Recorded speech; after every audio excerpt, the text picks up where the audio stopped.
এখন ভূতের নামে ভূতের মুখে হরি না। কয়েকদিন আগে দেখলাম যে যজ্ঞ করছে, মা কালীর কাছে যজ্ঞ করছে, 3 জন যজ্ঞ করছিল, দেখেছেন ফেসবুকে?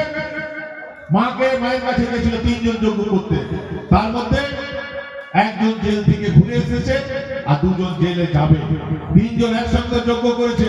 একজন আপনাদের জেলার সভাপতি ছিল, সে জেল থেকে ঘুরে এসেছে 3 বছর, আর একজন চাঁদু বাবু লাইনে আছে, আর একদিকে নয়। 3 জন মিলে মা কালীকে যজ্ঞ। মা কালী বলেছে যে যজ্ঞ করবি কর, যা করবি কর, জেল থেকে কিন্তু আমি বাঁচাতে পারবো না বাবা, যা করবি।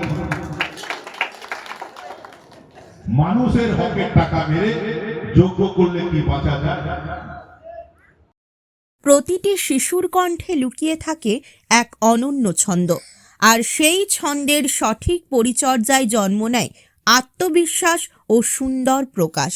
দুবরাজপুরে ঠিক এমনই এক নির্ভরযোগ্য নাম আবৃত্তি প্রশিক্ষণ কেন্দ্র নূপুরের ছন্দ। এখানে 5 বছর বয়স থেকেই শিশুদের অত্যন্ত যত্ন, ধৈর্য ও ভালোবাসার সঙ্গে আবৃত্তির প্রাথমিক থেকে উন্নত প্রশিক্ষণ দেওয়া হয়। শুধু কবিতা বলা নয়, শিশুদের শেখানো হয় শুদ্ধ ও স্পষ্ট উচ্চারণ, সুন্দর কথা বলার ভঙ্গি, মঞ্চে দাঁড়িয়ে নিজেকে প্রকাশ করার আত্মবিশ্বাস। আরও একটি বিশেষ দিক হল ভারত কলা কেন্দ্রের তত্ত্বাবধানে পরীক্ষায় বসার সুব্যবস্থাও এখানে রয়েছে।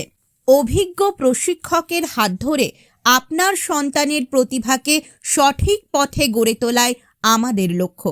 ঠিকানা: দুবরাজপুর চৌধুরীপাড়া, বড়বাজার রোড, বীরভূম।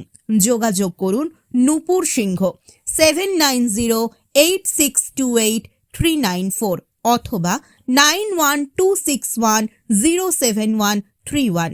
নূপুরের ছন্দ, যেখানে শব্দ শেখে কথা বলতে আর কণ্ঠ শেখে আত্মবিশ্বাসে ভর করে এগোতে।